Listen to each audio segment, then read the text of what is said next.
کوئی دروازے پر نگہبان نہیں تھا کھڑا، وہ سیدھی چلی گئی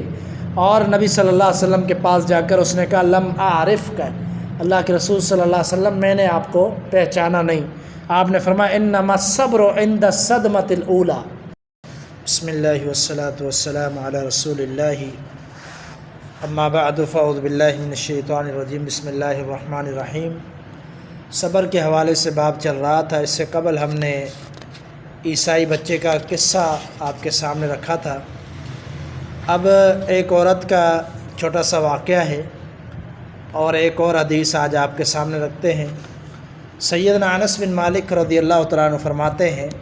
یہ صحیح مسلم کی حدیث ہے اور صحیح بخاری کے اندر بھی ہے، فرماتے ہیں کہ مر نبی صلی اللہ علیہ وسلم بامرأۃ تبکی عند قبر، اللہ کے رسول صلی اللہ علیہ وسلم ایک عورت سے گزرے جو رو رہی تھی قبر پر۔ اتق اللہ واصبری، نبی علیہ الصلوۃ والسلام نے اس کو نصیحت فرمائی۔ آپ نے فرمایا اللہ سے ڈر جا اور صبر کر،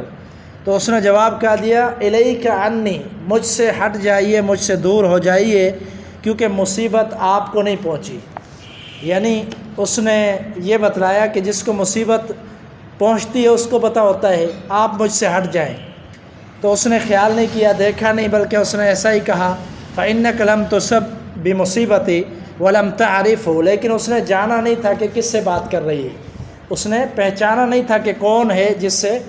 وہ بات کر رہی ہے۔ فقیل لہا انہ النبی صلی اللہ علیہ وسلم، اس کے لیے کہا گیا، اس کو بتایا گیا کہ یہ تو نبی صلی اللہ علیہ وسلم تھے جنہوں نے آپ کو نصیحت کی تھی۔ تو وہ عورت بڑی پشیمان ہوئی، فأتت باب النبی صلی اللہ علیہ وسلم فلم تجد عندہ بوابین، وہ آئی نبی صلی اللہ علیہ وسلم کے دروازے پر، دیکھا کوئی آس پاس میں کھڑا نہیں تھا، کوئی دروازے پر نگہبان نہیں تھا کھڑا، وہ سیدھی چلی گئی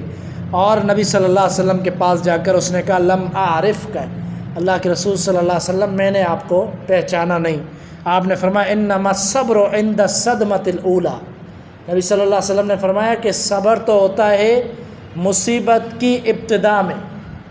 صبر تو وہی ہے جو شروع میں صبر کیا جائے، بعد میں کیا ہوتا ہے کہ زخم جو ہے بندے کا مندمل ہو جاتا ہے، آہستہ آہستہ آہستہ آہستہ غم ختم ہو جاتا ہے بندے کو، یہ انسان کی فطرت ہے۔ لیکن آپ صلی اللہ علیہ وسلم نے فرمایا صبر وہی ہے جو صدمہ پہنچتے وقت ہی کیا جائے، تو یہ اصل صبر ہے۔ اور صبر کا جو اجر بیان کیا گیا ہے، جو فضیلت بیان کی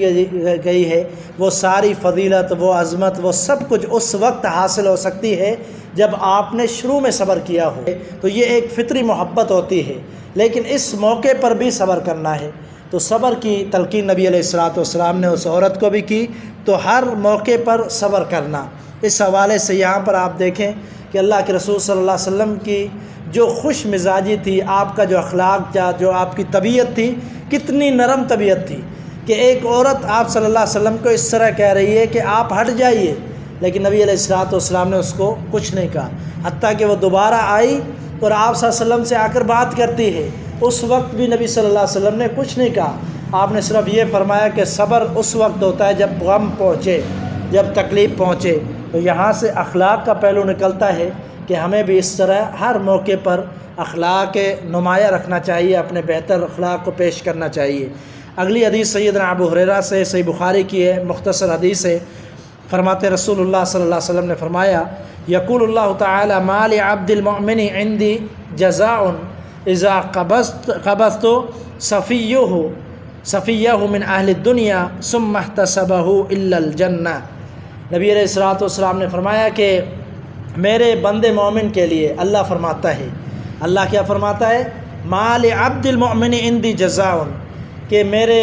جو مومن بندہ ہے اس کی میرے نزدیک جزا، یعنی اس کا اجر دینا، جزا دینا اس معاملے پر کہ جو اس کی سب سے محبوب چیز چھن گئی ہے، اس سے سب سے محبوب چیز تھی جو اس کے نزدیک، وہ اس سے چھن گئی ہے، اور اس نے اس پر کیا کیا ثم احتسبہ،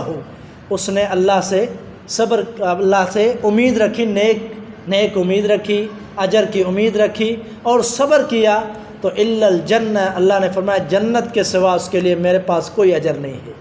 یعنی میں اس کو جنت ہی دوں گا کہ جس سے بڑی محبوب چیز، اس کو پسندیدہ چیز اس سے چھین لی گئی، لیکن اس نے صبر کیا، صبر کا مظاہرہ کیا، واویلا نہیں کیا، شکوہ گلا نہیں کیا، بلکہ یہ کہا انا للہ و انا الیہ راجعون، اور یہ پڑھ کر صبر کیا تو اللہ فرماتا ہے اس کو میں جنت عطا کروں گا۔ تو صبر کی جزا جنت ہے۔ اللہ تعالی ہمیں صبر کی توفیق عطا فرمائے۔